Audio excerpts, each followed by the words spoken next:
Tetragrammaton.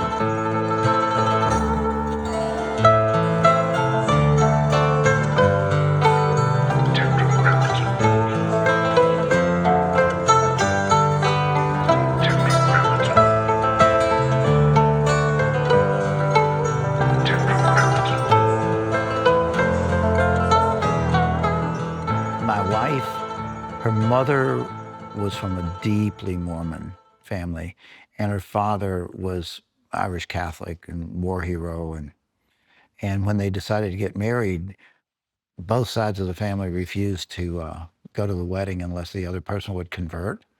So neither one of them ever went, back to church again. It was like, okay, then we're done with y'all. If that's how y'all are going to be, we're done. But she, because of her Mormon ancestors, knew her heritage. And I didn't know any of mine.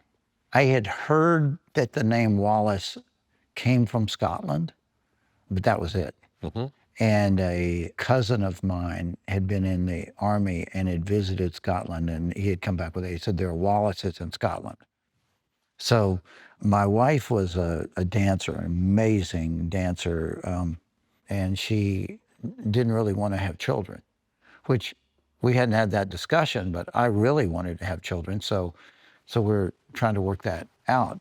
And she loved to travel. And she said in her very sort of Irish way, okay, if you get me pregnant, you got to take me to Europe. If you'll agree to do that. And we were like really poor. I mean, we didn't have any money. So I go, done. We'll figure out a way. Get pregnant. She's 4 months pregnant. We go to London and we're just planning to, go around Europe. And I said, well, while we're here, Scotland's not that far away. Maybe we could run up to Scotland and I could see, because I had it in the back of my mind, I'd like to know. Yeah. So we go up to Edinburgh and we walk into Edinburgh Castle, and there at the entrance are statues. And one is Robert the Bruce. And I knew of Robert the Bruce because I loved history and I knew he was Scotland's greatest king. And the other one's Wallace. Wallace? Like, That's my name. that's my name. And there's a little guy there, member of the Black Watch, and he looks like he's about 5'4", and he's got on a kilt and looks just tough as pine knot. And I say, excuse me, this Wallace, who is this Wallace? And he goes, oh, he is our greatest hero. And I go, greatest hero? And I'm elbowing the pregnant wife. Greatest hero, honey. Greatest hero. And so then I go, well, I know Robert the Bruce fought the English. Was William Wallace an ally of his in fighting the English? And this guy goes, no one will ever know for sure, which of course for a writer is the magic words. But our legends say that Robert the Bruce may have been one of the conspirators who betrayed William Wallace into the hands of the English to clear the way for himself to become the king. Wow. And Rick, exactly. That's all you needed to hear. That was lightning bolt. Yeah. I went, that might be the biggest story I've ever heard, because it was like being told, what if there was something so noble, powerful in the way William Wallace lived and died that it transformed Robert the Bruce from being someone who would betray the country's greatest hero into becoming the country's greatest king. Yeah. And I thought, that's like hearing St. Peter and Judas were the same person. Yeah. Which in a sense is St. Peter's story. But what if you go from the worst that you can imagine to being transformed? And I've always been fascinated with what's the moment of transformation. When someone quits hating, when someone stops doing something that's self-destructive. What happened at that moment where the tide turned? So this was an amazing thing, but I've got a baby on the way, and I'm really struggling for money. And I also didn't feel like I was ready to write it yet.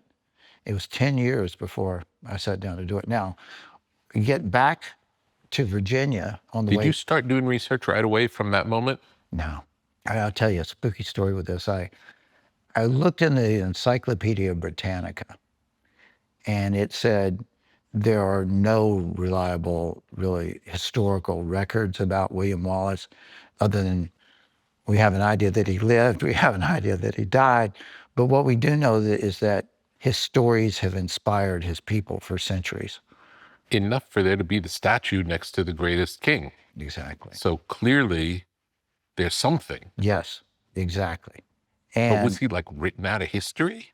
you know, there certainly was an aspect of this of when you get disemboweled and drawn and quartered and your pieces are, you know, sent to the four corners of the kingdom and say, don't be like this guy. There's a suppression I see. of his history. And I've met people that say they're descendants of William Wallace. I fully believe I am, and I'll tell you why in a moment, but nobody could prove they are because he was an outlaw. His children would have been killed too. Yeah. So if you were a child of his, you would have kept that quiet. Understood. So I looked up what I could, but there was really nothing to find Yes. about him. So cut to 10 years later, I started to work for Steve Cannell. Steve Cannell created the Rockford Files and Beretta, a lot of great TV shows. Yes, yeah. What was it like in those days of television?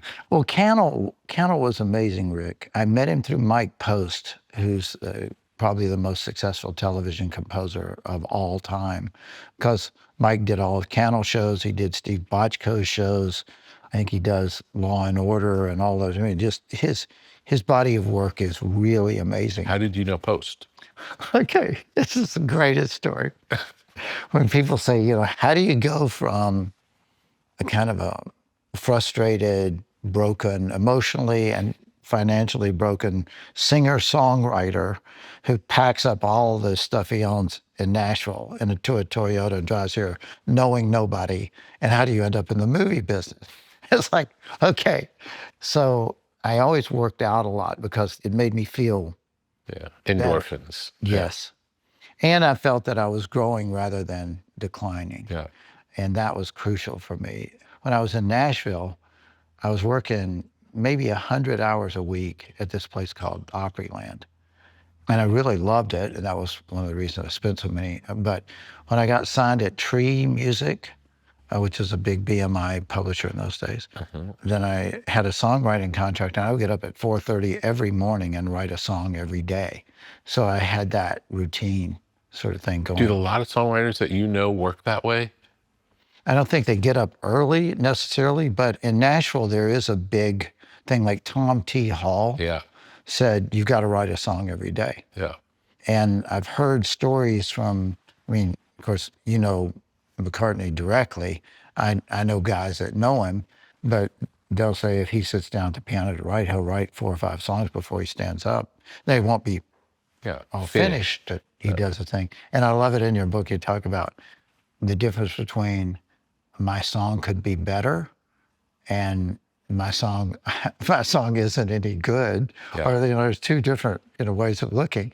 Absolutely. And I wanted to develop that discipline and that point of view of I had to plunge in, and if it was a bad idea, get the bad ideas out of the way. But you don't know if it's a bad idea until you let it go. Absolutely. So I just wanted to get the movement going, and that always worked for me. People would say, you know, what do you do when you have writer's block? And I go, I don't know. I've never had it. Never had it, because I've always given myself permission to look at what I've done and say that's going to lead me somewhere. But Yeah. to get there, it's like a sailboat to me. Unless it's moving, you can't steer it. Yeah. You're just drifting. So Yeah. I always wanted to be moving. So I had a time where my income was just doubling every year, and my career in TV was really taking off. And the kind of discipline that I had, like get up early in the morning, get it done. Were there tight deadlines in TV writing? Yeah. TV is the thing that I admire about it, and yet the liability in it is that Tuesday comes every 7 days and you're running in front of a train. So you have to do it as well as you can do it in the time, rather than as well as you can do it. Yeah. Like in features, you kind of get to say, Yeah. It's ready when it's ready. It's But ready. in TV, it's ready when it's Tuesday. that's exactly it. Yeah. That's exactly. And so And were there many writers working on the same shows? How did it work? Tell me the structure. They would have a team of writers, but the teams were really small. And you end up with kind of like you have a team of horses, Yeah. 8 horses there. There's 1 or 2 of them that are pulling all the weight. Mhm. And there's one guiding it, and probably one of them that's doing the main pulling. Mhm. And the others are just kind of along for the ride. There's a lot of that in TV. Mhm. And Cannell recognized that, my attitude was, I may not be the fastest, but if you give me the ball, I will score a touchdown or I will die. That was Yeah. just, and also there's an exuberance about like a guy like Cannell. He wrote them himself, and Cannell was dyslexic, profoundly dyslexic. So when he was in school, he was at the bottom of every single class. And one of my sons is dyslexic, has the same, most stunningly brilliant creator of stories. They just spin out like breathing. And Cannell was like that too. But then he found he loved writing. And Steve and I lit up with each other, and I got promoted really fast. He said it was the fastest he'd ever promoted anybody, but I went from like walking in the door to executive producer in less than a year. Wow. And I was suddenly making a lot of money. Then there was a writer strike, and it went on and on. Because I had a long-term contract with Cannell, which guaranteed me a really solid income for the next several years. And I was his protege. He had many proteges, by the way, but they called me his fair-haired goy. Because Steve was a jock, and I was the Southern guy, and so we enjoyed each other. So the writer strike goes on and on. I had just bought a new home, and because I had a contract that I thought made me secure, and I had been really frugal with my savings, but I spent my savings to remodel the house because it's like, one time we're going to make this for the boys to grow up in. Mhm. And the strike goes on, and all my savings are gone. Wow. And I got sideways with Steve. It's the mentor protege thing. If the protege starts to spin upward some, like I had my first novels were being published, and Steve wanted novels, and I was also, I had made a feature deal to write a feature screenplay, which nothing ever came of that, but I had made because I was always kind of looking down the line, and Steve and I got sideways a bit, and the strike ended, and Steve's company was starting to unravel. So You think it was based on the strike? Did that impact that company? I think it was a combination of things. The strike did not help, but in a certain way, strikes helped Steve because he was so facile. The last several months I worked for Steve, the two of us together in 8 weeks did 6 hours of television, which was just unheard of. Writing them all, producing them all, editing them, the whole thing was like, and it was just the two of us. So that's the thing, when you get into that crunch time, you don't have time to be developing other writers or have them write a script that may not come in, and rewriting it is harder than just doing it yourself the first time. Yeah. So that's why there's just a ton of pressure in TV. In any case, the strike ended, and Steve's company started to unravel, and they weren't offering me a contract, and I decided I would leave. And I went down, I was packing up my office, and my son Andrew, we're packing up my office, and he says, "Daddy, how are we going to eat?" And the weird thing is that I was wondering that. Yeah. And I sat down and put him in my lap and said, "Well, son, I spent the last several years doing really well, making money, and making Mr. Cannell more money, and making him more famous, but nobody knows us. And what I'm going to try to do is make us more money and let people know who I am." And he went, "Great, sounds good." Hopped off my lap, but I was knotted up, right? And I got to the point that I couldn't write. Wow. Not that I didn't know what I wanted to write, but my hands were shaking and my stomach was knotted and I couldn't eat. And I got down on my knees and I said a prayer. When my father had his breakdown, I was the same age as my sons were. And so what I prayed was, what matters to me right now is my sons. Yeah. And I know my wife's going to be okay. She's smart. She's tough. I'll be okay no matter what. I could be a janitor, honestly. My pride is not such that I couldn't get something out of that. But I don't want them to see me come apart. If maybe they don't need to grow up in this house in Encino with 5 bedrooms and a tennis court and swimming pool and German cars in the driveway. Maybe they'll be better men if they live in a little house with no indoor plumbing. And if that's what you want for them, then please bring that on and help me bear it. But if I go down in this fight, let me go down with my flag flying, not on my knees to Hollywood, not worshiping what they tell me they want. Yeah. Let me do the story that I want my sons to see. Mm-hmm. And I stood up and walked back without any more shaking, without any more knots, and sat down, and that led directly to Braveheart. And did you sell everything and move to a small house? No, I was able to get through, was able to hang on just by our fingernails. Worked out.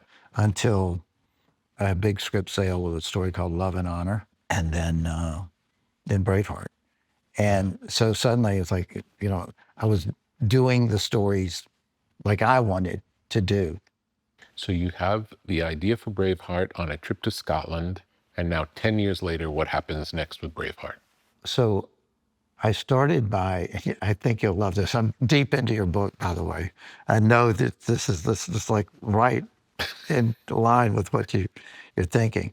I've written multiple drafts of Braveheart without having any historical research at all, and none seems to exist. Even Winston Churchill wrote about William Wallace, but he said the same thing as the encyclopedia, that his legends have inspired us people we don't really know. So I write this story, and I don't know if they have glass in the windows or glass hasn't been invented, or if they're using crossbows or longbows. I don't care. If I was on a battlefield outnumbered, what would I need to hear from the leader to make me stay? And that's how I was writing the story. And I knew about Robert the Bruce, and I'm imagining the back and forth and all of those things. So in other words, I wrote the why of the story, and the why told me the how. So I'm about 8 drafts into this, and I decided, well, maybe it's time if I looked up some of these facts to know. So I go to the library, and they have, in those days, the Dewey Decimal System. The card catalog is still, functioning. And I find 3 books on William Wallace, and they're all at UCLA. And 2 of them are commentaries, but one of them purports to be like a diary of somebody who was with William Wallace. So there's this kid coming to the house who goes to UCLA, comes on his motorcycle with a backpack and a, kickboard and swimming implements in his backpack, and he's a great kid. And I said to him, hey, would you mind going by the UCLA library? And, I've got the numbers. And he comes back the next Tuesday, and he says, well, I got the 2, but I don't think they're going to be, much help. They're in Latin, and they're like, but there's this other one, and it's in what's called deep storage. It's like a bin of books that have never been checked out, and they're slated for destruction. So they put them in deep storage, and then nobody asks for them in the next 5 years or something. They're just destroyed. So he said, this one is in that. And they can't find it easily. They have to dig through the whole bin to find it. But I put in the request. So a couple weeks later, he comes in and he's got this book. Rick, I should have brought it today. This book is 270 years old.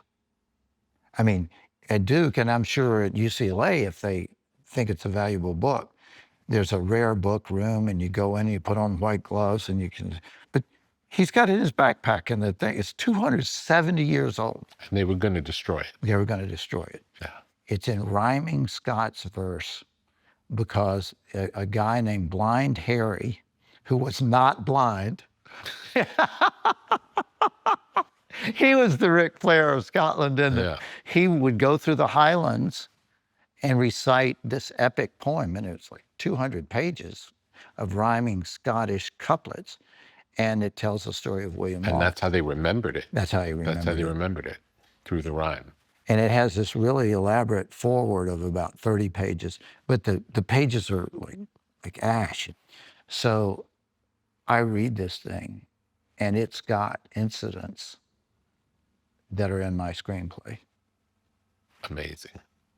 The thing in where William Wallace encounters a guy on the battlefield and he tears his helmet off to kill him and sees it's Robert the Bruce, that was in my screenplay. And that was in this Blind Harry thing. And I'm like, okay, this has gotten really spooky. Yeah. All right. It just confirmed for me that I was on the right path. It also made me feel that I was a descendant, even though I know this is all, you could say it's superstitious It's fine. stuff, of course, but cut to, we're filming Braveheart. We're on the field filming the Battle of Stirling. And there's an EPK, promotional crew there, and they the writer's just like furniture, but they go, hey, did you do some research? They're asking me the script, and I said, well, there wasn't really much research to do, but I mentioned this book. Cut to 2 years later, the movie's about to come out, and they say, we're putting together our final press kit for this, and you tell the story about this old book. Could we come to your house and film you reading it? So I go, sure. And so I get the book. I go up to this restaurant on Ventura Boulevard where I like to have lunch and write and make notes and think. And I open the book thinking I'll find which passage I want to read to them. At the start of the actual text of the story, like after the preface, that talks about William Wallace and this man named Hamilton and Mr. Blair, who was supposedly William Wallace's personal chaplain. The body of the story starts, and there's a handwritten inscription. And I'm sitting there, and I hadn't ever read this inscription because I was so in awe of the book. And the inscription says, "This book is the gift of Lindsay Dove to the Tuttles, London, May 1795. And I look at that and I go, it's 1995. It's 200 years to the year. May 24th, the day the movie opens. Wow. Wild. So much of today's life happens on the web. Squarespace is your home base for building your dream presence in an online world. Designing a website is easy using one of Squarespace's best-in-class templates. With the built-in style kit, you can change fonts, imagery, margins, and menus, so your design will be perfectly tailored to your needs. Discover unbreakable creativity with Fluid Engine, a highly intuitive drag-and-drop editor. No coding or technical experience is required. Understand your site's performance with in-depth website analytics tools. Squarespace has everything you need to succeed online. Create a blog, monetize a newsletter, make a marketing portfolio, launch an online store. The Squarespace app helps you run your business from anywhere. Track inventory and connect with customers while you're on the go. Whether you're just starting out or already managing a successful brand, Squarespace makes it easy to create and customize a beautiful website. Visit squarespace.com/Tetra and get started today. How did it go from script to movie? Well, I skipped that part. I write the script. I give it to Rebecca Pollock, married to Hutch Parker, Becky. And Becky is Sidney Pollock's daughter. And she got her dad's brilliance. I had written this story, Love and Honor, which is about the American Revolution, and a young cavalryman is sent to the Russia of Catherine the Great to save the American Revolution. So it's an epic, romantic adventure. And Becky had tried to buy it, and her company hadn't had the money, but she had put in to Dave Wirtschafter, who was my agent then, I want his next 2 scripts sight unseen. And we didn't even negotiate that deal. It was for minimum, by the way. But if anybody believes in me that much, I mean, I haven't known anybody would buy anything, so great. So I go into Becky, and she said, what do you want to write? And I said, well, there's this guy named William Wallace, and he ends up like disemboweled and beheaded, but here's what he did. And Rick, I don't think it took 5 minutes. And she goes, my God, go write that. It's really the strangest thing to jump ahead. A president of a studio called me after he saw Braveheart, and he said, man, this is the greatest movie I've ever seen. Now, don't start thinking you know everything. And I said, thank you for saying that. With all due respect, if I had come into your office 3 years ago and said, I've got a story about a guy that runs around the Scottish Highlands in a kilt, and in the end he gets disemboweled and quartered and beheaded. In the end of the movie, would you have thrown me out of your office? And he goes, yeah. I go, what lesson am I supposed to draw from that? Yeah. I mean, it's an honest question. Who am I supposed to listen to here? Yeah. So Becky became a big champion, and when I turned in the draft, I left out Robert the Bruce of my first draft because the script was going really long. So I thought, well, he's not really the main character. And Becky read the script and went, I love this. And she spent like 30 minutes telling me what she loved.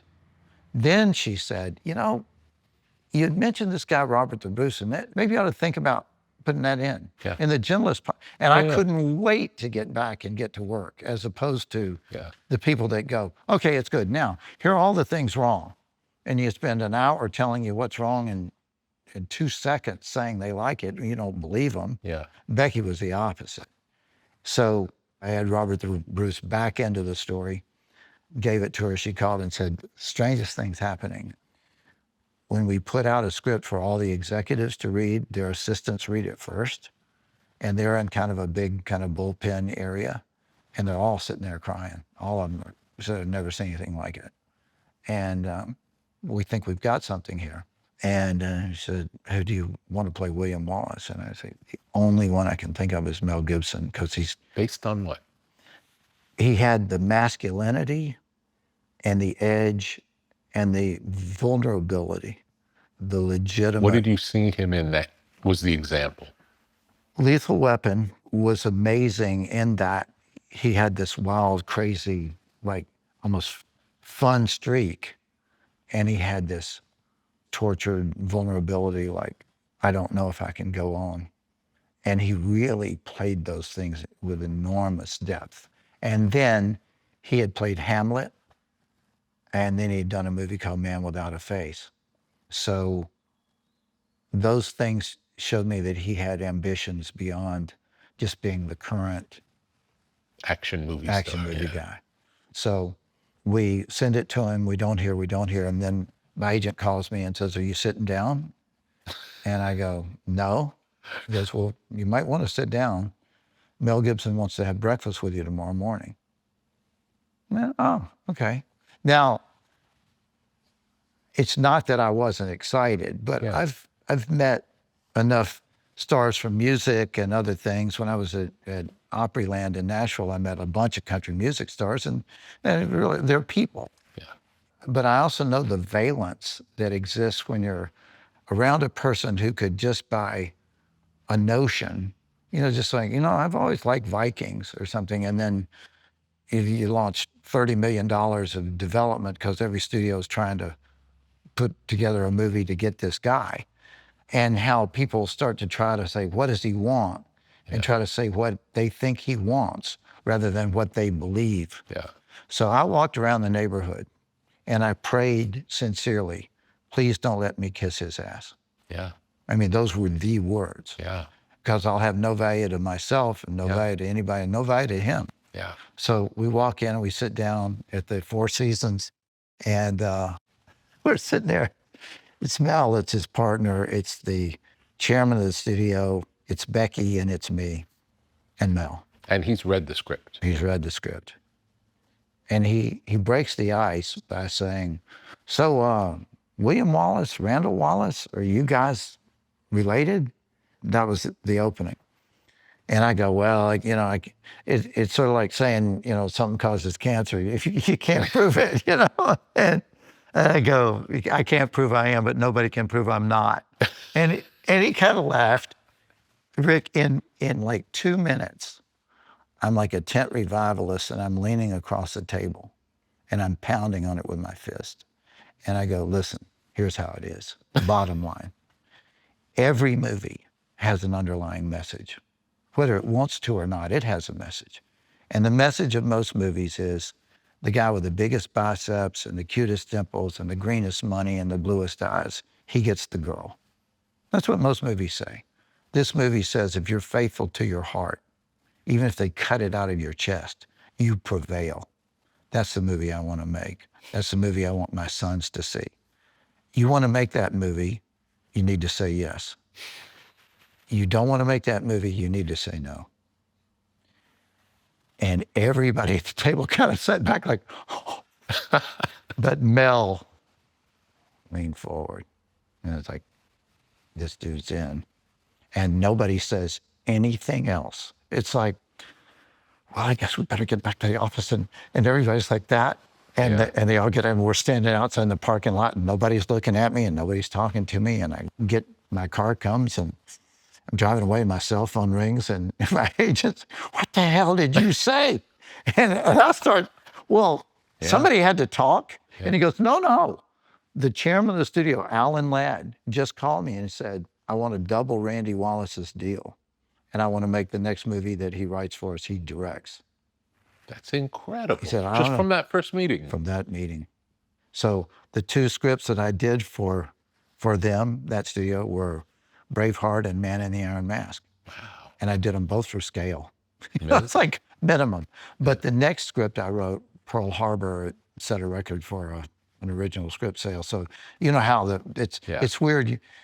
What you're getting paid is not like specifically tied to the thing. So Mel, I knew he was in, but he wouldn't say yes. And it went on, and month after month, and he didn't say yes. So I said, okay, I'm going to go to Scotland. What do you think that was about, him not saying yes? He wanted to direct. Had he ever directed before? He had directed one thing, and that was Man Without a Face, which was a tiny little movie. But he really wanted to direct this, but he didn't want to say that. So he was on the fence, like, he's not saying no, but he's not saying yes, because he wanted to get to the place where he felt like he could make the argument to direct it. And, the studio was wanting a big budget movie, but a big budget director. Can we get Ridley Scott? Can we get someone like that? Yeah. So nothing's happening. And I decided, okay, if Mel doesn't do it, instead of getting $80 million, I might get 80,000, but I'm not gonna not do this movie. Even if the battle scenes have to be just recounted over a campfire, I'm gonna make this movie. So I go to Scotland, and I find the guys who are battle reenactors on Highlander. They had 3 broken noses after they yelled cut. Oh, I knew these were the guys. And I called them that British dial tone. And the guy's name, who was the leader of the clan Wallace, is Seoras, Wallace.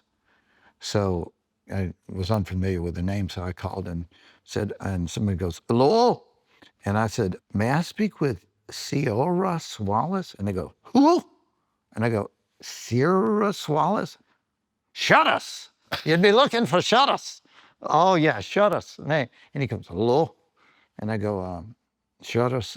My name's Randall Wallace, and I've written a story about William Wallace. And I have a movie studio that wants to, I didn't mention Mel, a movie studio that wants to do it. And I'd like to come to Scotland and talk with you. I thought the line had gone dead. And go, hello, hello. And he goes, I cannot speak. The hair's standing up on the back of me fucking neck. And so I go, well, then I go, he goes, what would you like? And I said, well, I want to come and tour the Highlands and take pictures. He goes, oh, I said, and I'd like to see you fight. He goes, oh, I. And I said, well, okay, I guess I'll see you in 2 weeks. And he goes, Randall. And I go, yeah. He says, if anybody needs to die for this to happen, it's no problem. And Rick, Wow. he wasn't kidding. Yeah, you went into the movie. I went into the movie. Yeah. So I go to Scotland with my wife. We tour the Highlands. We film these guys fighting. I went and bought a Nicotine camera with a bunch of lenses to learn photography, which I knew nothing about really. And I made a slideshow. And I came back and I showed it to Alan Ladd and Becky. And Laddie goes, I want you to show this to Mel. So I went to Mel's office. We sat down and I showed him the pictures and laid them all out on the thing. And I told him about these crazy battle reenactors. And he had a long pause and he looked down at the pictures and he didn't look up at me, he just looked down at the pictures and he went, I want to direct this. What would you think of that?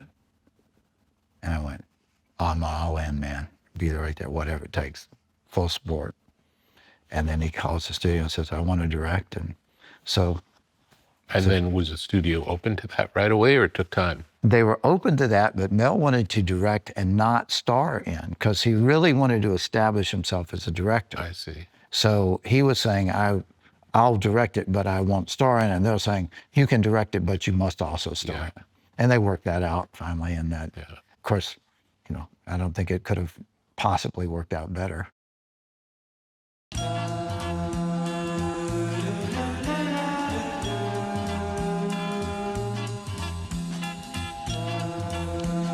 LMNT, Element Electrolytes.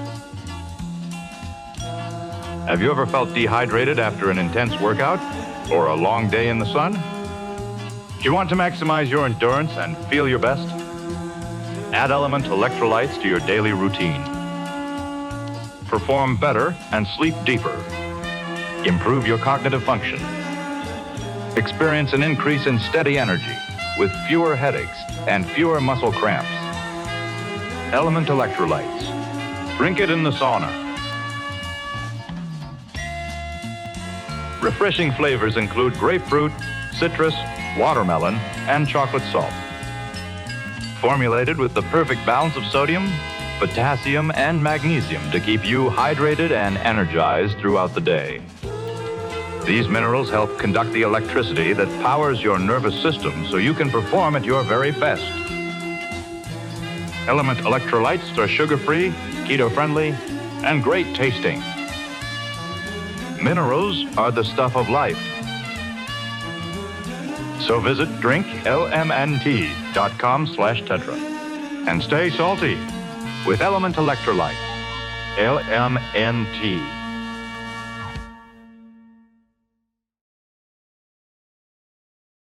What do you remember about the shoot? Were you there for the majority of the shoot? I was there for some, and there was a real time when I felt left out. I felt like my father felt on my sister's wedding day.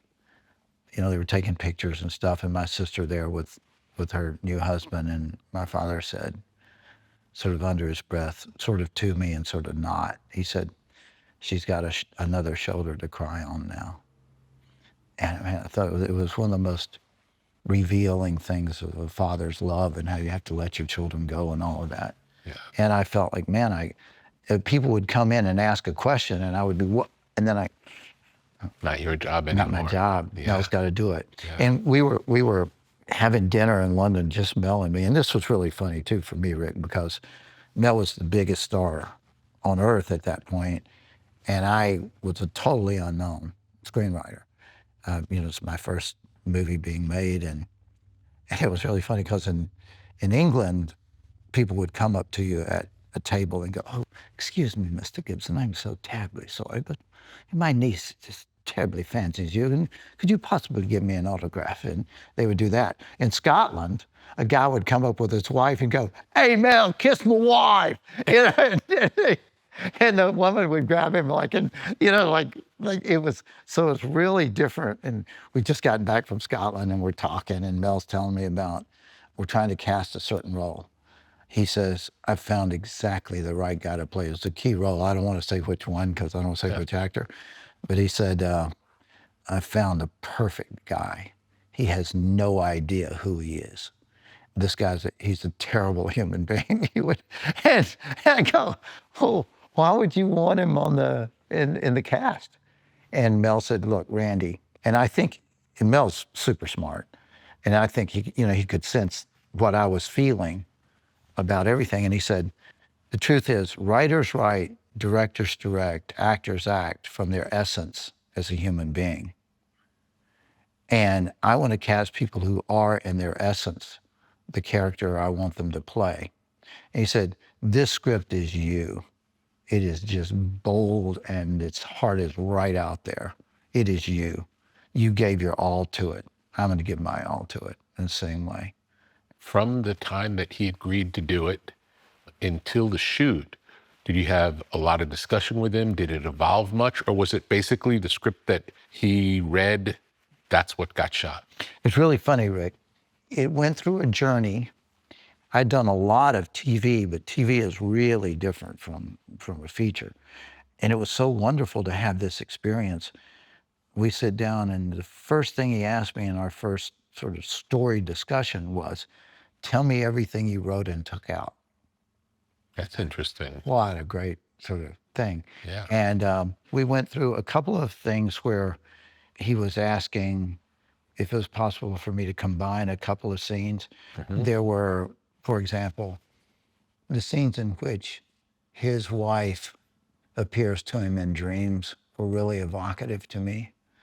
And I'd put two of them, two dream sequences, actually three dream sequences before the final thing when he sees her as he's being executed, which to me was one of the best moments. When I wrote that, I wept. I didn't see that coming. Yeah. As the writer, you didn't see it coming. As a writer, I did not see it coming. Yeah. It's like I got to the end and I thought, the axe is dropping toward his throat. I can't show the axe hit his throat. So what do we show the audience at this point? And I thought, well, what would he look at the last moment of his life? Oh, he knows his friends would be there. So I wrote, in the last moment of his life, William Wallace turns his eyes to Hamish and Stephen, and between them, she is. I hadn't seen it coming, and I bawled. I sat at my desk and I bawled. And I got to jump ahead for a minute. A few years back, I was in Austin, Texas, doing a charity screening of Braveheart, and I hadn't seen it screened in a long time. And at the end of it, I stood up on stage, walked up to do a Q&A. And the first person who stood up, 19-year-old woman, and she stands up and she says, "Mr. Wallace, I don't have a question. I just want to tell you something. My fiance died 6 months ago. And before he died, he told me to watch Braveheart so I would understand the way he loved me." So like, okay. It probably took me 5 minutes before I could talk again. And just that sense of, I knew that for me, it was all of that. And I believed that it was that for Mel too. But you don't know, as you go through the thing. And there's some ideas that feel, out of place, and there's some that feel like they're extending it. So there's a process, I think. I think it would be fair to say for Mel, if I think of the times when I've had a script that's come to me, and maybe I'm rewriting, but that I'm directing, is you got to take it all apart and put it back together again. And the fact that you've taken it all apart doesn't mean it's a different thing when you put it back together. But in the end, it's probably more verbatim than anything I've ever done, including the things I've directed myself. Do you think that by taking things apart, you get to understand them better? I don't know, because there's a way of understanding is not the knowledge of every detail. Like when you're directing or when you're writing, it's like, what's the story about? And So every decision is in service to the bigger goal. that's what I think, yes. Now, having said that, the paradox is you find one twist in something that illuminates all these other things. Like when I'm starting to write a story, I'm just looking for any place where I find fire. I'm just writing a scene until a character says something I never said before, Yeah. surprises me with what they do, and all of a sudden, like, well, how is it that this character that I'm writing just surprised me and said something I didn't see? Or Murren appears at William Wallace's death. Where did that come from? Yeah, he's inherent in all these other things. Yes and no. I didn't see it coming. Yeah. You'd think I would have seen it. If anyone would have seen it, If anyone would have seen it, yeah. You mentioned writing in a restaurant earlier. Is that a common practice? Yeah. Tell me about it. So there are many different seasons in a day of writing. I like to get up early and get pages done. Like when I'm doing that, and I've kind of started the day out that way, and it's a very isolated way of working. I like to go to a restaurant and sit with hard copy. Usually in the morning I'm working with a keyboard, but I like to have the pages in front of me and either make notes, free form, and I'll write fragments. It's in that context, just having fragments is good. A few lines of dialogue here or there, something else happens. It's kind of unspooling in my head, and I'm just writing down what is popping into my head. And I think it has to do with there being other people in the space, or what is it about it that's different than writing at home? I don't feel so lonely. Mm-hmm. Well, a teacher, my son, who's the dyslexic one, really lit up when he found the right teachers, and they would tell him, you got to take breaks. It's like part of the dyslexia is that your mind is going so fast. It's like somebody who stutters. They're trying to get so much out, it's locking up at the bottleneck. So be sure you get up and walk around. And so at a restaurant, that process happens automatically. You know, somebody comes up and says, want some more iced tea? How you doing? See people. I don't like it when people are coming up pitching me story ideas and things like that. You know, then I start looking for other places. Have you ever written anything based on someone else pitching you? Actually, I just this morning sold a project that happened because my youngest son was playing baseball, coach pitch baseball. So it was a little beyond T-ball, but very young, maybe 7 years old or something. And I was kind of dissatisfied with the whole program they were in. And I heard these kids laughing as they were playing. And I looked down at their coach, was this big, strong guy throwing the ball to them. The kids were just cracking them. They were doing great and they were laughing and having this. And I walked up to him and said, dude, I introduced myself as, I'm Randy. I want you to be the coach of my son next year. And then I got a call from him like a week later. He said, can we have coffee? And I thought that he wanted to talk about me being the assistant coach or something, you know, and he had an idea about this football. He had played for the San Francisco 49ers and Bill Walsh. And when he first started to tell me, I thought, oh no. I just thought I was going to have a friend and, you know, have a buddy and baseball coach and stuff like that. And he was pitching me a movie idea. But then as it got up, I went, dang, that is a really good idea. Nice. And I ended up writing it, and we just sold it. That's great. How is writing a novel different than writing a script? It's fascinating for me, Rick. A novel is consumed within the mind of the reader. And in a certain way, that makes it a more intimate thing than any other art form I really know. And you only have the words to convey the story. Whereas with a screenplay, I actually find the screenplay is a more natural process for me.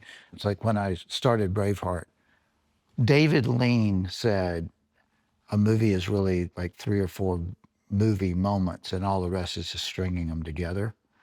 Well, that's kind of true and kind of not. But I knew I wanted to have a scene on the battlefield when the Scots are outnumbered and they're all about to run, and William Wallace comes in and says something. Yeah. And I don't know what it was he was going to say. Yeah. But that structure. Do you remember writing what he was going to say? Oh, yeah. Tell me about that. Well, I write toward an emotion. There's analysis, certainly. If you're used to the structure of songs and you go, well, I've got the verse and I've got the chorus, and well, I need to repeat, the verse with different lyrics, and chorus will be the same, and now I need a middle eight. And you got that kind of structure in your head. And I knew there would be a situation of, we don't know who this guy is. Why are we going to listen to you? And that they're about to mutiny. And what would make me stay? Mm-hmm. What do I most want to know? And I was informed really by 2 specific moments. One was just that I'd never really seen in anything else, which was like, all the rest of you can run. I will not run. I will stay here. Where'd that idea come from? That's a really cool idea. Honestly, Rick, I don't know if it's the Jesus story struck me as being true. Even if you don't understand who I am or what I'm doing, even if I sometimes don't understand who I am or what I'm doing, this is what I'm going to do. That to me went, that's true. Mm-hmm. And there are things that I've had plenty of experience in my life when I go, this isn't me, and I'm going to walk away. A job, a relationship, whatever it is, like, it's painful, it's hard, but you go. But the other things you go, this is where I will stand. Yeah. As long as I. It's commitment. It's commitment. And I've thought, well, I was fed that with my mother's milk, but also if there are things that I was fed from birth that I looked at and go, that's not for me, or that's not who I am. And others went, this is who I am. So I was stirred up by the stories of people who have drawn a line somewhere in the sand and said, this is the hill I'll fight on. Mm-hmm.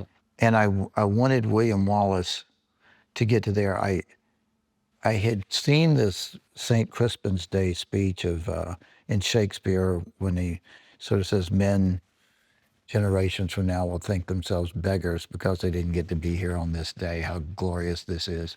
There was another thing in C.S. Lewis when the lion that he writes about in Lion, the Witch, and the Wardrobe, in the Chronicles of Narnia stories, and he's hemmed up in a cave with a bear and a unicorn are the only ones left of all the people that have followed him, and they're the last 3 survivors, and this massive army of Telmarines, they're called in the story, are there to kill him, but it's a cave because it's tight, like Thermopylae. They can't get at him, and the lion, the bear, and the unicorn are just killing, droves. So they send in a messenger and they say, we don't want the bear and the unicorn.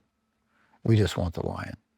Now, we'll let you guys live. We'll put chains on the bear and he'll dance in the circus, and we'll cut the horn off the unicorn and he'll pull a cart for the rest of his life. But you get to live. But you got to give us the lion. And the lion looks at his friends and says, what are you going to do? And they say, of all the deaths we could have chosen, this is the one. Beautiful. It's like, no. That's great. It's like, I want to be like, they may take our lives, they'll never take our freedom. And Yeah. I mean, and that's where, like I say, every man dies, not every man really lives, came from too, because I thought, well, why ride in and put yourself in the hands of people that have already betrayed you? Yeah. And why wouldn't you just beg for mercy and live a little while longer? In a world of artificial highs and harsh stimulants, there is something different, something clean, something precise. Athletic nicotine. Not the primitive products found behind convenience store counters. Not the aggressive buzz that leaves you jittery, but a careful calibration of clean energy and focused clarity. Athletic nicotine. The lowest dose tobacco-free nicotine available. Made entirely in the USA. No artificial sweetener, just pure, purposeful elevation. Athletic nicotine is a performance nootropic. Athletic nicotine is a tool for shifting mindsets. Athletic nicotine is a partner in pursuit of excellence. Slow release, low dose, gradual lift, sustained energy, soft landing, inspired results. Athletic nicotine, more focus, less static. Athletic nicotine, more clarity, less noise. Athletic nicotine, more accuracy, less anxiety. Athletic nicotine, from top athletes pushing their limits to artists pursuing their vision. Athletic nicotine offers the lift you've been looking for. Learn more at athleticnicotine.com/tetra and experience next level performance with Athletic Nicotine. Warning, this product contains nicotine. Nicotine is an addictive chemical. How are writing and directing different jobs? The big thing is that writing is the most solitary, intimate thing you can do. And directing is all about getting other people all to move in the same way. Mm-hmm. And directing is profoundly connecting with other artists who are themselves vulnerable and afraid at times, whether they are actors, composers, set directors. So everybody on the set has an artistic spirit. And I want to both be artistically moving in the right direction, but also directing the entire experience. My cinematographer, Dean Simler, he was director of photography for Dances with Wolves, and he's an Aussie. And I never met an Aussie I didn't like. I mean, I never met one that I didn't like. And Dean is like really artistic and really gritty. And he said that George Martin taught him that there's a circle of grace around the camera, and you want to preserve that at all costs. Like when you're there in that space, that's the crucible. Mm-hmm. And I feel that the director more than anyone else has to set the tone for that. It's fun, but it's like, this is sacred space. Mm-hmm. And of course, that doesn't mean that it's not dancing and joy. I've heard that Quentin Tarantino loves to play music loudly as they're setting up shots because he loves music so much and he wants to, and I love that. I've never been on one of his sets, but yeah. I love that, and I love doing that with versions of that with my crew. But that to me is the essential difference, is that you're creating everything that you can see alone onto the page, and when you are directing, you've got to get everybody all pulling together. When you're writing, do you picture it? I'm seeing it. You're seeing it. Uh-huh. I'm in the scene. Do you hear the words? Mm-hmm. Yeah. I'm in the scene myself. Are you playing a character in the scene? Every character. Gabriel Byrne was on a talk show right before Man in the Iron Mask, and I think it was Jay Leno, and said, "Why did you choose this movie?" And Gabe said, "Well, I love the script, and I think it's because Randall saw himself as every character, including the Queen." Just a real Irishman's wit, right? But he was right. Yeah. It's like, you've got to stand in the position of every character. Would you say in some way everything you write is biographical? Yes. But I think you're also discovering, I think whatever rings in you, like that beautiful hummingbird guitar. When I was writing in Nashville, some of the old Nashville hands had this belief that a guitar had certain songs in it, and when you'd gotten them out, you needed to give it to someone else. They might find some songs in it where you weren't going to. Yeah. And my thought about that was, it has a certain poetry in it. And when you hear an open E chord on that guitar that would sound different from some other guitar. Yes. And that triggers, For sure. you go to a different place. For sure. And I think that, Like you hear different overtones and different harmonics from any instrument. yes. And that can inspire different ways to play with it. Yeah. The smell of it. Yeah. Whether the strings are a little bit corroded or they're new and shiny, both of them have a different magic to it. Yeah. Place has an effect as well. Absolutely. You know, I got to work at Abbey Road, and you walk in Abbey Road and you know the Beatles recorded there, so it changes your feeling. Yes. It gets very serious when you're there because you're getting to be in this place. Rick, You know, the last 3 days of filming We Were Soldiers, my father came out for the filming. When we were on our way back from Scotland, when I'd seen the William Wallace story, stopped off to visit my parents, and my father took me on a drive and said, this writing thing isn't working out for you, and you've got a son on the way, and you need to like man up and get mature and do something to feed your family. Having said that, nobody was prouder of me than my dad. So he came out for the last 3 days of filming. They were the happiest days of his life. Wow. And he was 78 years old. He was retired as a salesman, but he went around and met everybody on the set. And then he went back to Virginia and he had a heart attack, and they did open heart surgery and he got pneumonia, and I got the phone call to turn off the machines. And and my dad had at least made the decision doable, because he had said, don't ever keep me alive by artificial means. But when the doctor said he's not going to get better this way, and we make that call, and I drive straight to the airport and get on a plane and land in Atlanta and change planes, and I'm in the air when the pilot comes on and says there's been an incident at the World Trade Center and all traffic has been ordered. It was 9/11. wow. So I didn't make it to my father's bedside before he died.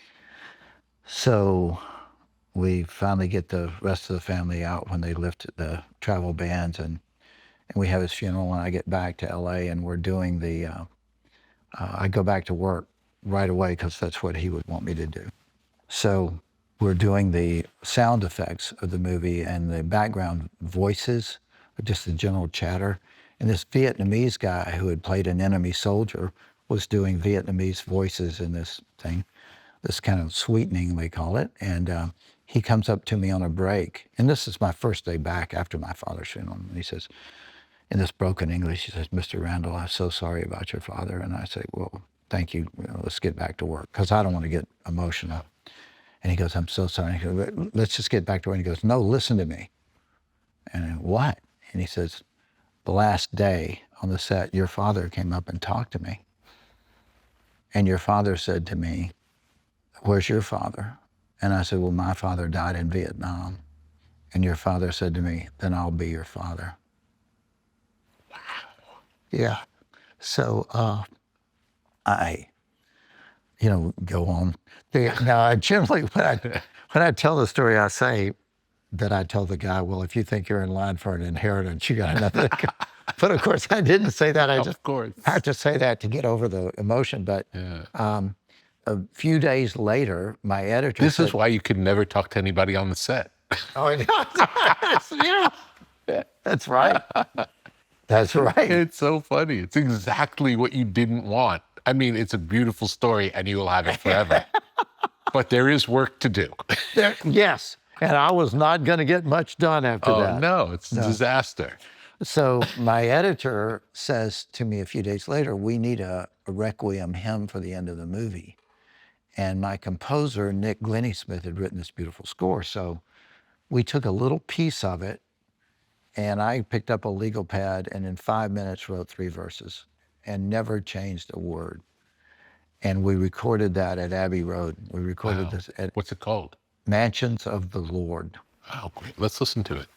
I'm And sure we can find it.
beautiful.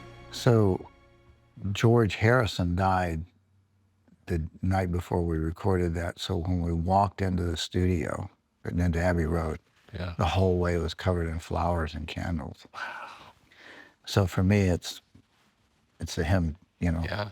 to my dad, but to everyone else. And we had the music first, and I'm all choked up. I'm thinking it's just me, but Nick had invited this German composer friend, and when that final swell, this guy stood up, and I heard him whisper, "Mein Gott." I thought, maybe it's not just me. So we had London session singers and then went to West Point, recorded the West Point.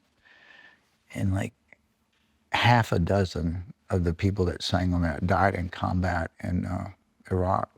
Like the West Point Glee Club is not for you to get out of. Yeah. They carried Ronald Reagan's body from the National Cathedral singing that song. That was do you know how that came to be? I don't. I own the copyright. So I got a call saying Nancy Reagan would like your permission to use Mansions of the Lord. Absolutely. And I was away at I was a speaking engagement in Chicago, and somebody said the Reagan funeral's on now, and I, ran to a TV, and they had Handel and like Beethoven and Bach. And you. And yeah. I called Nick Glennie-Smith. I said, "Nick," and he said, in Nick's English, and he goes, "Well, boy, it's something of an honor, but all the others are dead."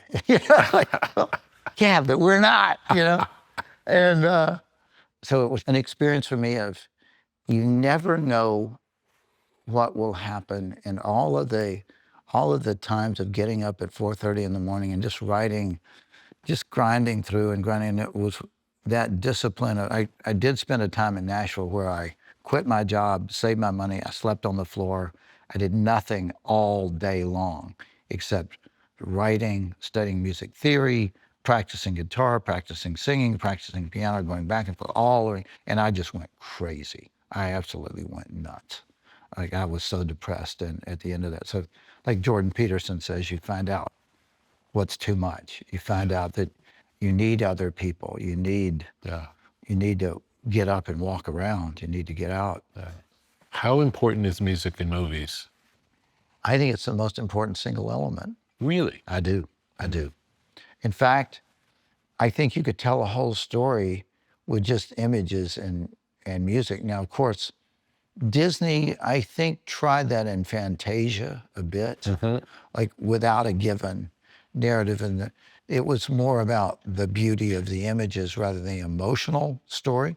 When I was a kid, my dad was always looking for a deal, and he bought a stereo, and he bought with it a collection, like the great works of music, and the 1812 Overture was there.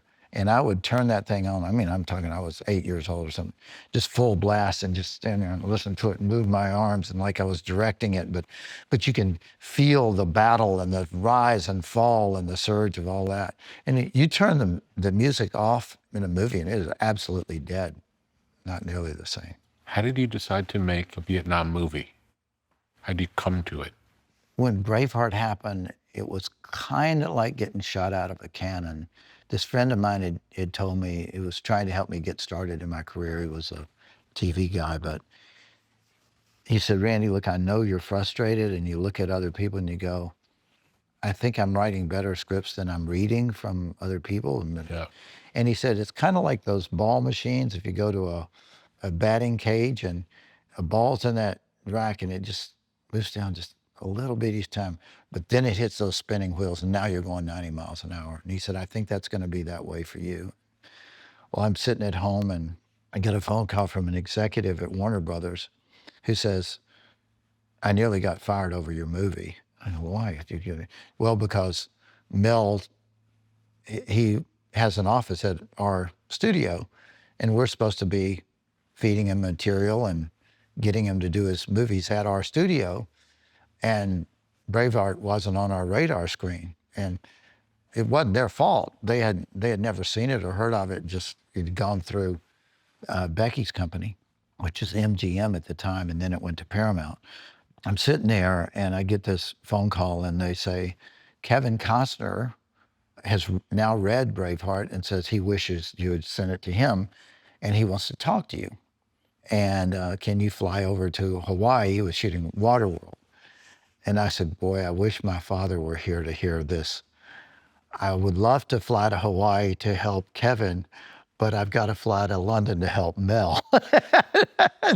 I'm like, man, I guess I'm in the movie business now. And they said, that's fine. When you get back, we'll fly you to Hawaii. So this is before Braveheart even came out. Came out, that's right. It was in production at that point. So I'm gonna fly to Hawaii. I go to a bookstore to get some books to read on the plane. And there was a cover called We Were Soldiers Once and Young. And the title was so poetic and beautiful, that grabbed me. And it was a young lieutenant with a fixed bayonet, which in Vietnam, which was really rare to have a fixed bayonet and when you got an M16. It seems like an ancient device. Yes, yeah. That combination of like up close and personal, as we would say, where the metal meets the meat. Wow. Like, man, I got to read this. So I pick up the book. I have it in my bag. On the plane, I start reading it. The preface says, Hollywood has gotten the story of the Vietnam veteran wrong every damn time, whetting the knives of twisted politics on the bones of our dead brothers. Wow, that's a book for you. I get off the plane, I go to a payphone, and I called my agent and I said, somebody has got to own the movie rights to this. You tell them I'll kill a relative to write this story. And he goes, I'll get back to you. 2 days later, he calls and says they won't sell the movie rights. They're afraid that if they sell them, that they'll give them to somebody that will hone their twisted politics on the bones. They will not sell them. So I said, find a number. So I call the guy. I didn't get General Moore, I got Joe Galloway, the journalist. And I said, look, you've never heard of me. I've written a story called Braveheart. I'm going to send you the script. You read that, and if you like it, call me. If you don't, no harm, no foul. Okay. 2 days later, they call me. Let's talk. And they go, do you believe in heroes? I said, did you read what I sent you? And so I said, look, I have the juice now, right now, the heat to call a studio and say, buy this for me and we'll make it. But if we do that, they will be in control.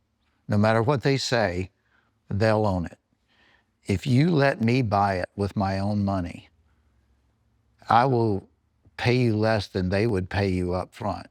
But I'll make you a deal that in success, you'll make more money than you ever would have made with them. And the control. They can trust you, they can't trust them. Exactly. Yeah. I said, if you don't like what I do, you'll know who to come shoot. Yeah. And they went, deal. Yeah. And then from that day on, they were just right in my corner. So when Braveheart came out, how was it received?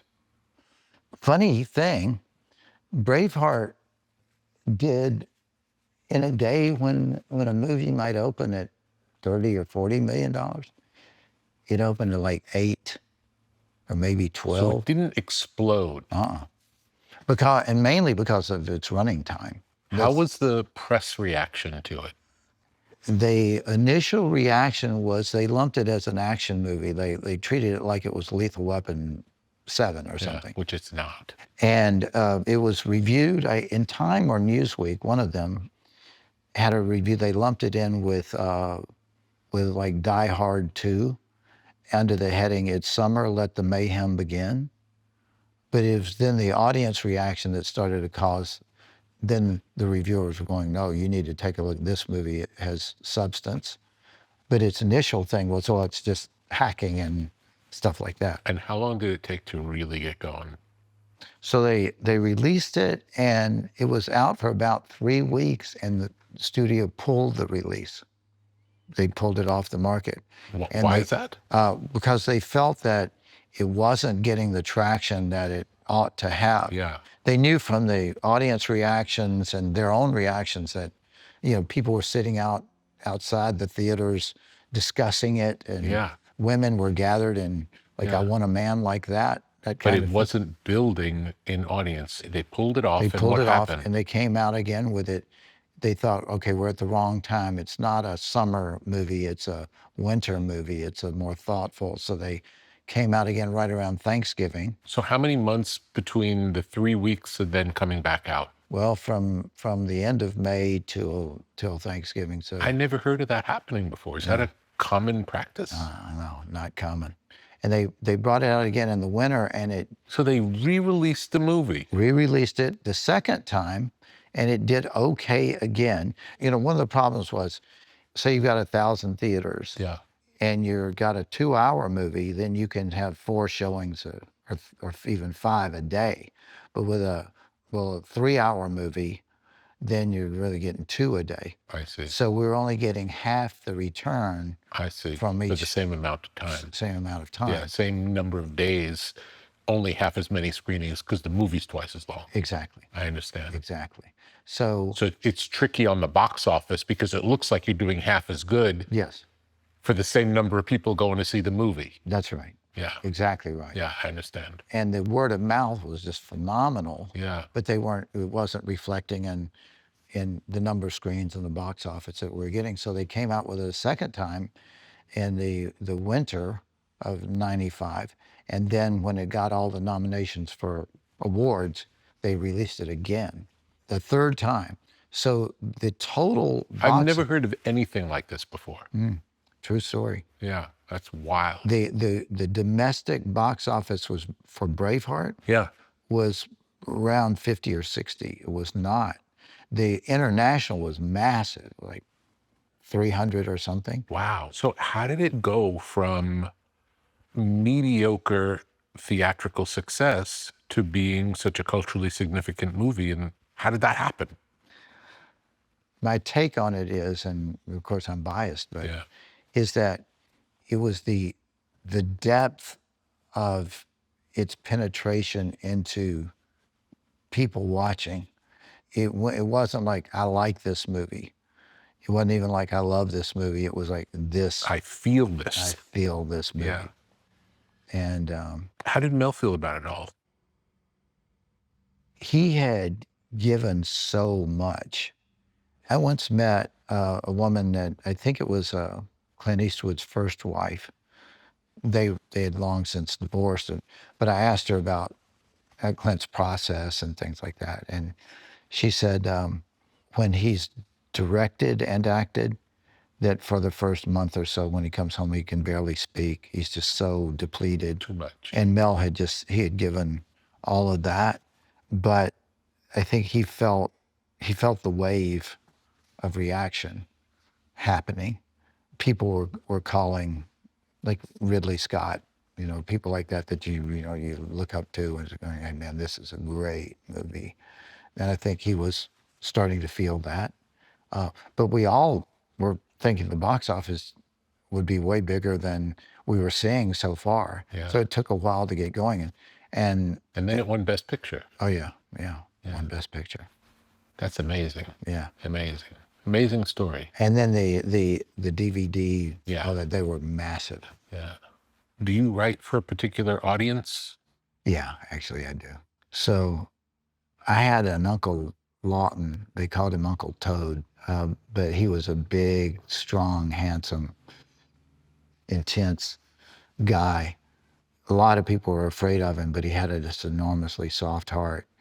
And I remember when I was in school, and the first week I was at college, and I was getting to go to college when my parents had always dreamed of having an education but hadn't been able to have one. So their dream was to save their money so my sister and I could go to college. And the first week I'm there, this guy in orientation said, your education is going to separate you from all the people back home. You know, they won't have the sophistication, they won't have the, and I remember thinking, what kind of education is that?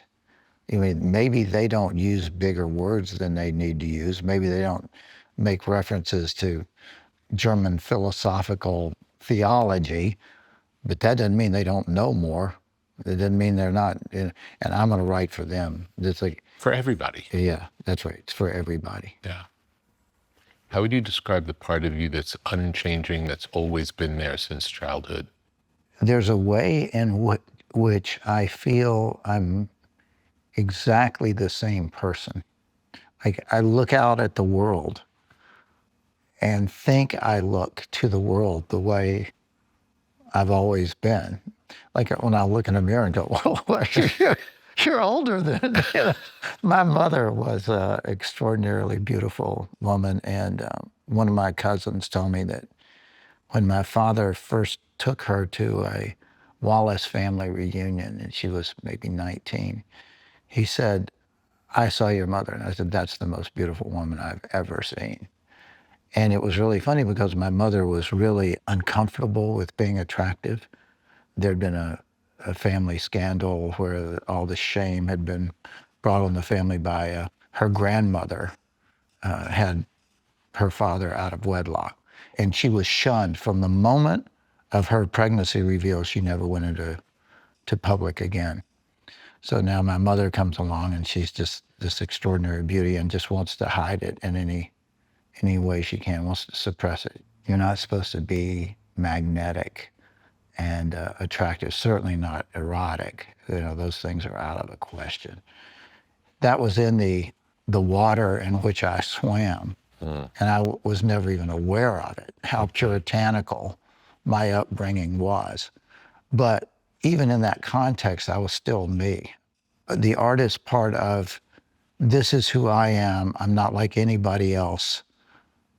I'm not going to have other people decide who I am for me. Yeah. When I met Steve Cannell, he became my first mentor in writing. He said, you don't let them grade your paper. Yeah. Are you always writing, would you say? Yeah. I don't think I'm never not writing.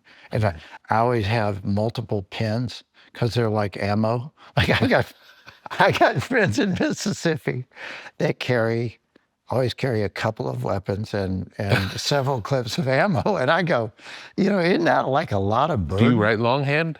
Is that how you write? Sometimes. Mm-hmm. I've got the pen so I write on napkins. That's the greatest. When it just happens when you're out in the world. Yeah. It's like, you got to get this down. I got to get this. And then with my phone, I use the voice memos. When you get something, would it be a line or will it be a story idea? What would be some of the things you might note down? It's generally a situation, a scene, and that scene implies a whole story. And once I start with the scene, thinking about that, like one of those sci-fi movies where the plants that eat the house, it just comes up and goes in that direction. Would you say everything you've written started with a scene? Or is there a concept before a scene? There's a concept, but the concept for me is emotional. So when I was a kid, growing up in church, we really sang. It was huge. Music was a bigger part than the sermons were. And I remember my childhood was both the just grittiest tent revival and real kind of high church, not like Episcopal, hoity-toity high church, not to dump on Episcopalians, but we were informal, but we had stained glass windows in the church and an organ. And when we would be singing Bach and Beethoven and Handel, and the organ would be as loud as it could go, and the bass was just roaring, and you could feel it in your chest. And everybody in the church is standing up singing, "Joyful, joyful, we adore thee," which is Beethoven's melody. Man, and I would go, this is the feeling I want in this movie, for example. Yeah. Like I'm always trying to get to that kind of ecstatic. Exactly the word. Yeah. Ecstasy. You want to be singing well, but your voice is blended with so many others. It's not your voice. It's not about you. Yeah. That was union with God to me.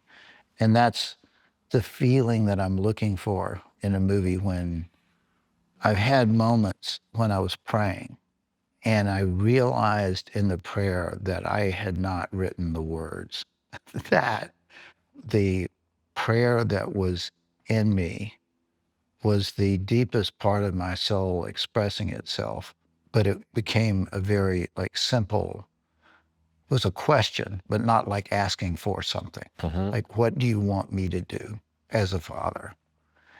And air came into me in Genesis 1:1, the whole like when God breathes into it, it's spirit and breath are the same word.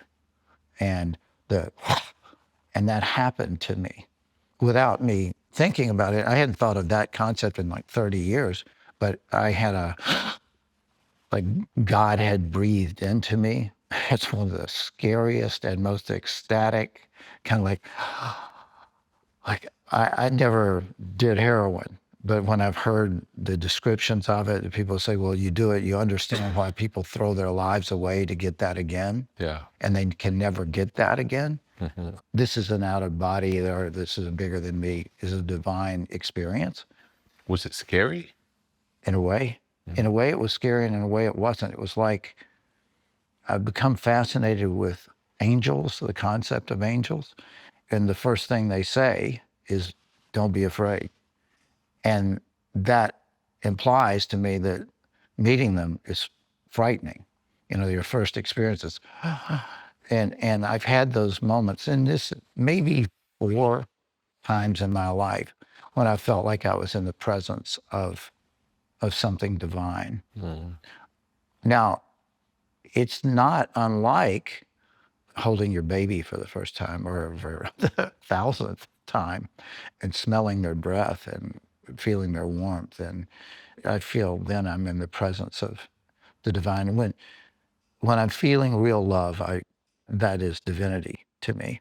But this is like something has connected me to the power of God. And you better take that really seriously. It's like, I want this, but I don't feel like I can stay in this moment. Yeah. It's a mystery. Do you remember the 4 times? Oh, yeah. Tell me. Okay. First time was, I was about a year into divorce.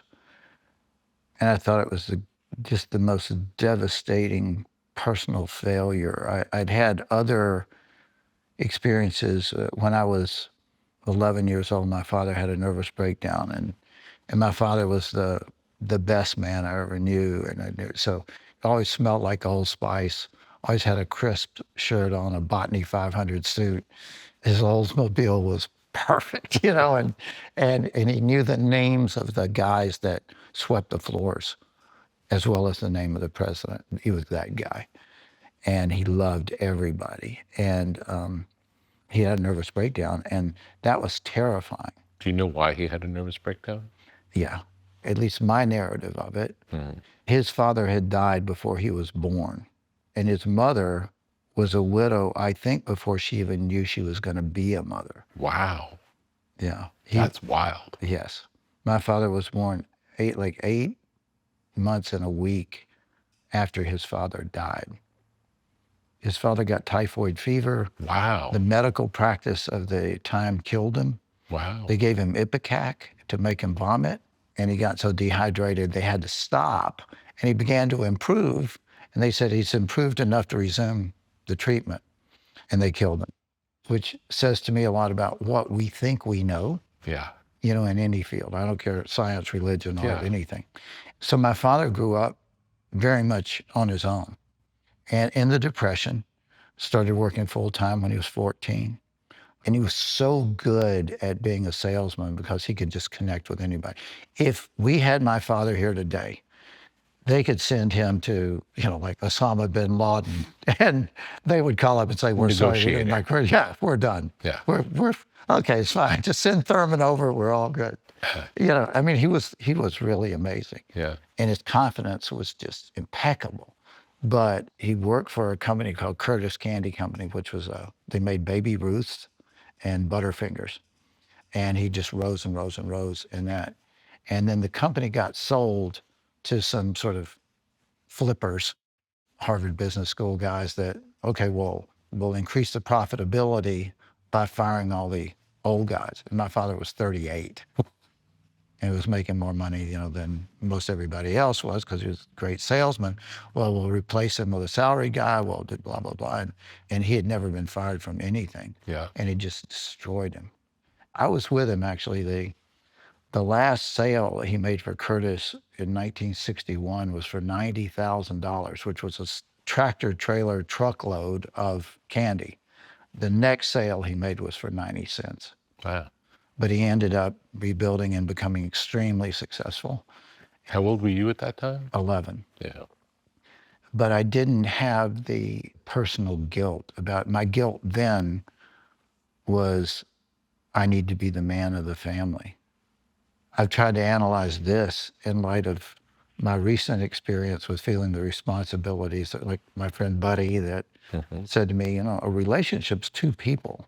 You can't take 100% of the responsibility, but I did. And my marriage had fallen apart. I would wake up every morning and pray to just get through the day without coming apart. And at the end of the day, if I always got through the day, and I would think, well, I actually got to have faith today and courage, and I wouldn't have had to have it if it weren't for these challenges to that. So I was going through that, and I was at a gathering of guys that were discussing a book, and I was talking with the guy who had written the book, quoted Braveheart 7 times, but he said in the book, William Wallace said this and William Wallace said that. So I went up to him afterwards and said, hey, dude, I'm really flattered that you quote, but William Wallace never said any of that. But you never mentioned me. Yeah, I pointed it out to him.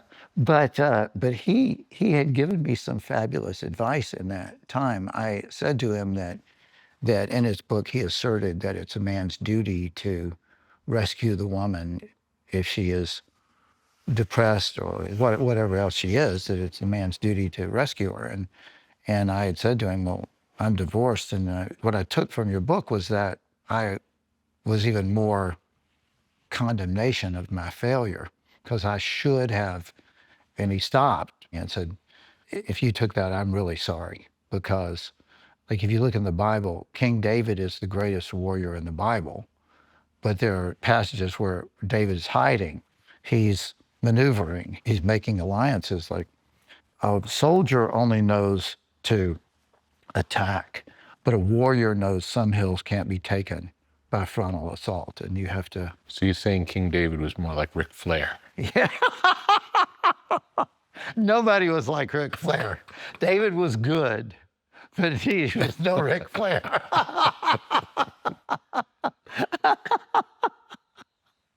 Oh, man. Yeah. Okay, so you're telling me the four Yeah. experiences. Yeah. So that night, he had said in his lecture, if you want to do something scary, go home, get on your knees, and ask God to tell you what he thinks of you, and then listen. Now, I had never heard anybody suggest something like that. And I've never thought of God as like the Oracle of Delphi, but I thought I would do it. And I went home and I got down on my knees by myself, and I thought, well, before I ask God that question, I'll warm up and say, what do you want me to do about Andrew, who is my oldest son, and he was about to go off to college. And immediately I got an answer. And Rick, the answer, it's not that I heard it with my ears, but it was crystal clear. Trust him. And it was so clear and powerful, I started to argue with it. And I mean, it really, it's like, it's ridiculous. That's really funny. And I'm sitting there on my knees going, what do you mean, trust it? And nobody trusts his son. Funny. And it's like, nobody has a more trustworthy son, and I trust him more than anybody. And I don't, what do you mean? And then I thought, well, I sure am arguing, so I better pause for a moment. And then I thought, I don't trust him, because everything I say to him as he's getting ready to go off to college is, now remember, now watch out for, now, you know, it'd be really good if you, and all those questions are saying to my son, I don't think you're ready.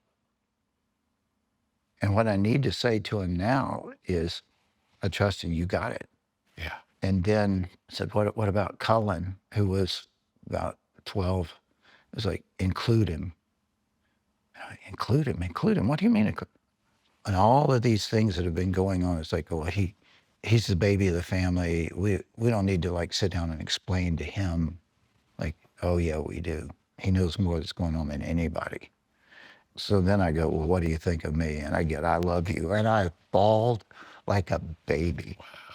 And then I was sitting there and I'm like, that's what God is telling me. And then it was like, so like God has come, but he hasn't told me what he wants me to do. Yeah.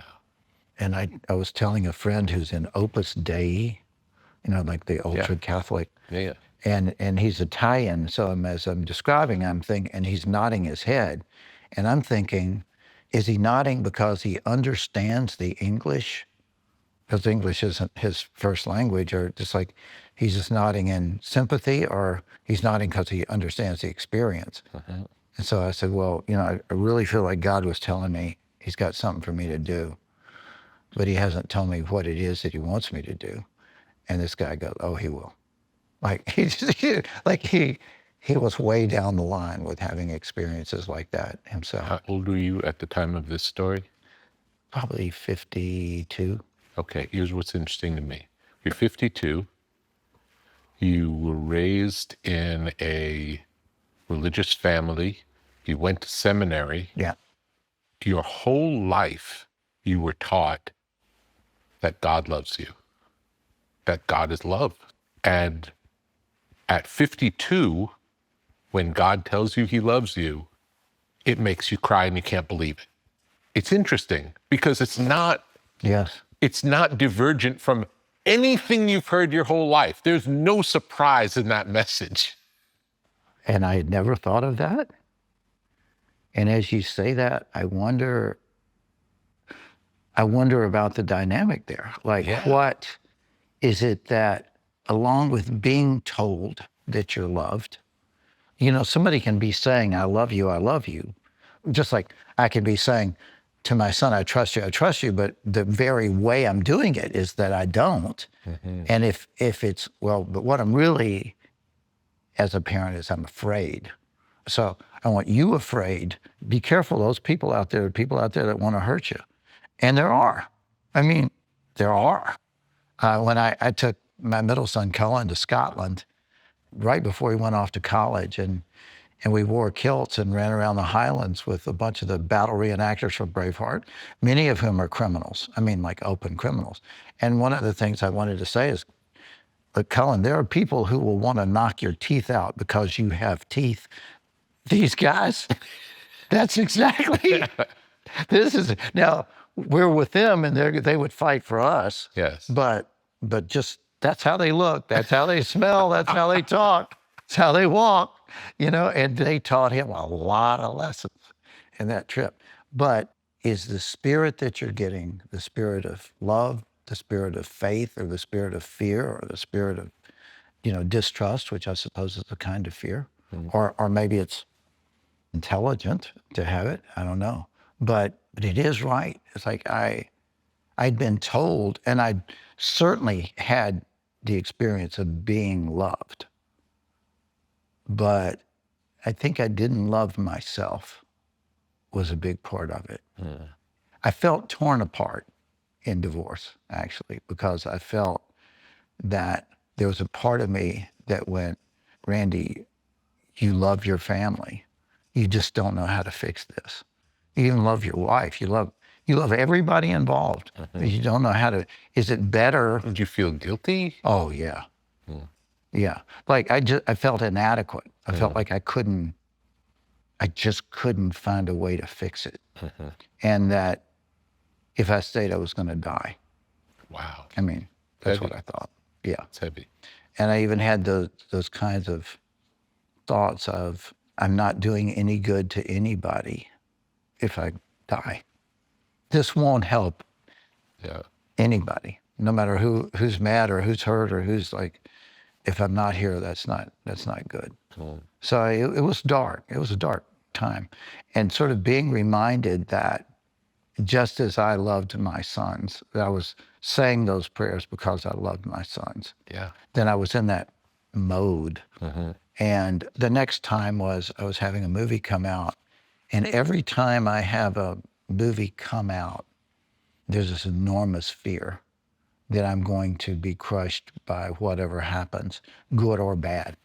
That's interesting. That if it's a huge hit, then I can spiral into the wrong thing. Not like, I've never been afraid of drugs or wild women. I have a certain fascination with certain things, but I've never had that as a feeling of liability that I was gonna. I didn't even have taste alcohol until I was in my mid-20s, but a huge success that then makes everyone say, okay, that's what you do that for the rest of your life, would be artistic death for me. Yeah. And at the same time, the fear that, well, if everybody hates it, then, You might not get to do it I again. may not get to do it again, and then how will I feel about myself and all those things. So I say this prayer of, help me not make God out of what other people think. Beautiful. And that's a good just my one. prayer. You please help me remember. How did you get to that? Growing up in a real evangelical background, the 10 Commandments were big. And the very first one is, you have no other gods before me, and love your neighbor as yourself. That's, Jesus said that. Those are the two really that you focus on. Down through the years, of all the various ways that I've looked into other people's understanding of God. Even like friends of mine who are AA people, they go, well, one of the first things they tell you is, there is a God, it's not you. And the surrender to that seemed crucial. But the perversion of that, I thought when I first moved to California that you could tell a lot about a place by who God is there. And my sense was, in Los Angeles, celebrity is God. It doesn't matter what you did to get your money or your fame, but if you're famous, then everybody's fascinated by you.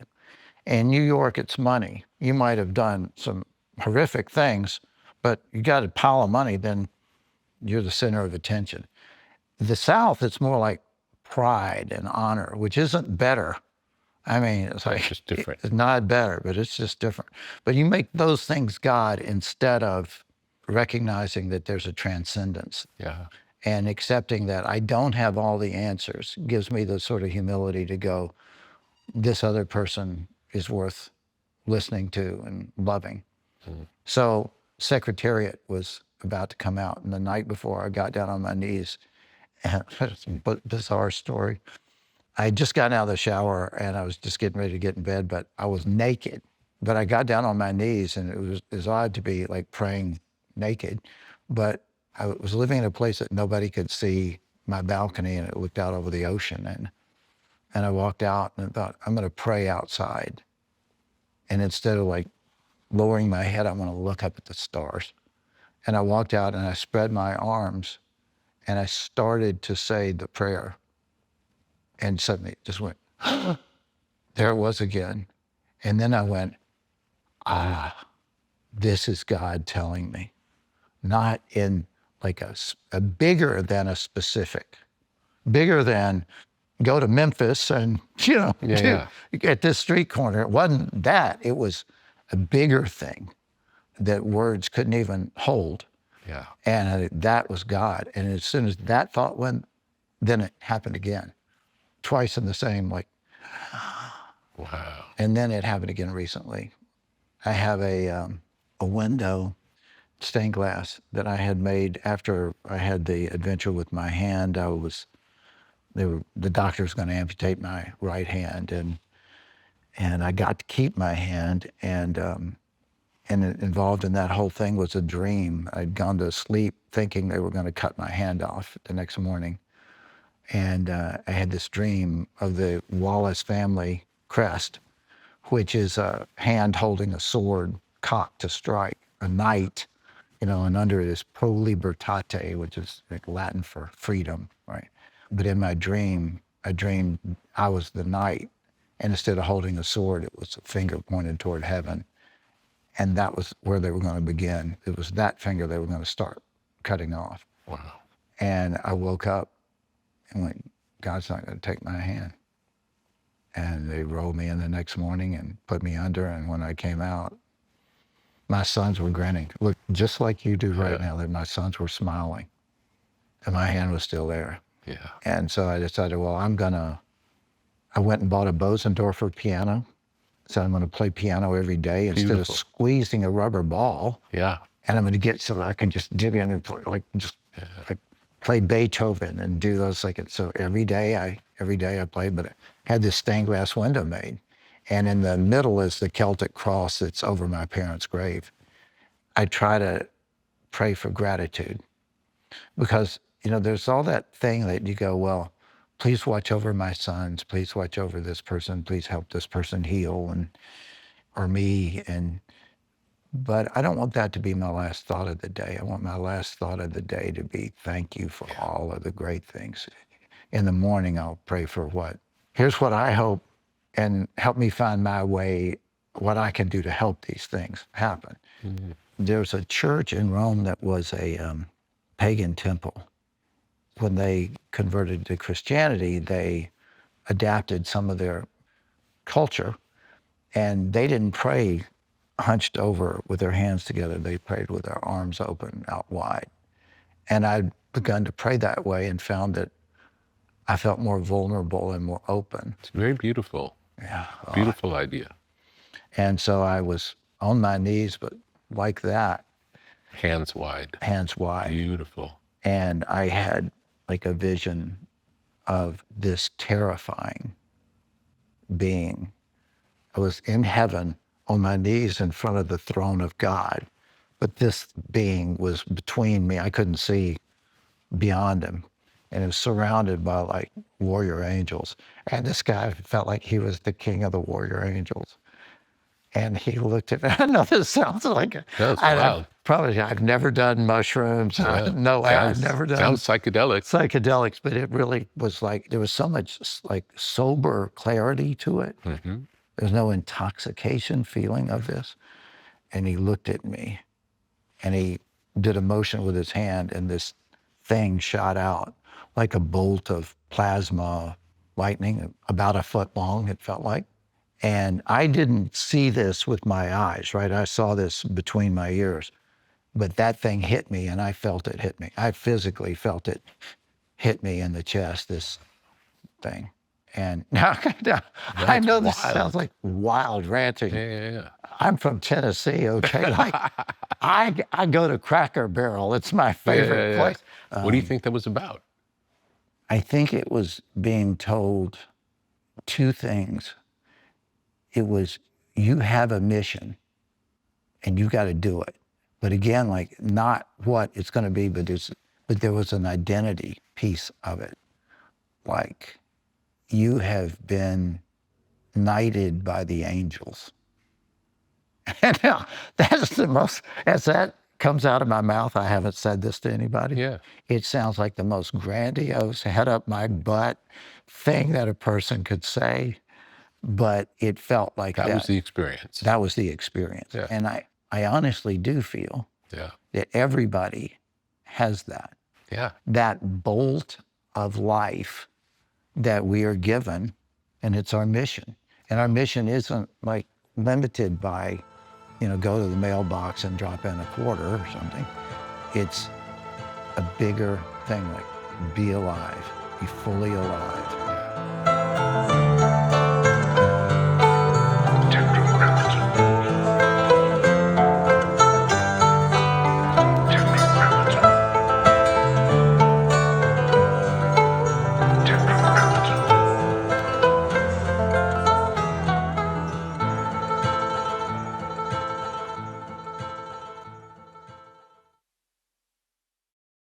Tetragrammaton is a podcast.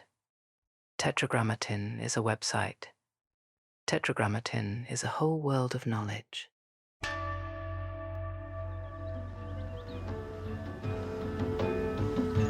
What may fall within the sphere of Tetragrammaton? Counterculture, Tetragrammaton. Sacred geometry, Tetragrammaton. The avant-garde, Tetragrammaton. Generative art, Tetragrammaton. The tarot, Tetragrammaton. Out-of-print music, Tetragrammaton. Biodynamics, Tetragrammaton. Graphic design, Tetragrammaton. Mythology and magic, Tetragrammaton. Obscure film, Tetragrammaton. Beach culture, Tetragrammaton. Esoteric lectures, Tetragrammaton. Off-the-grid living, Tetragrammaton. Alt spirituality, Tetragrammaton. The canon of fine objects, Tetragrammaton. Muscle cars, Tetragrammaton. Ancient wisdom for a new age. Upon entering, experience the artwork of the day. Take a breath and see where you are drawn. Tetragrammaton.com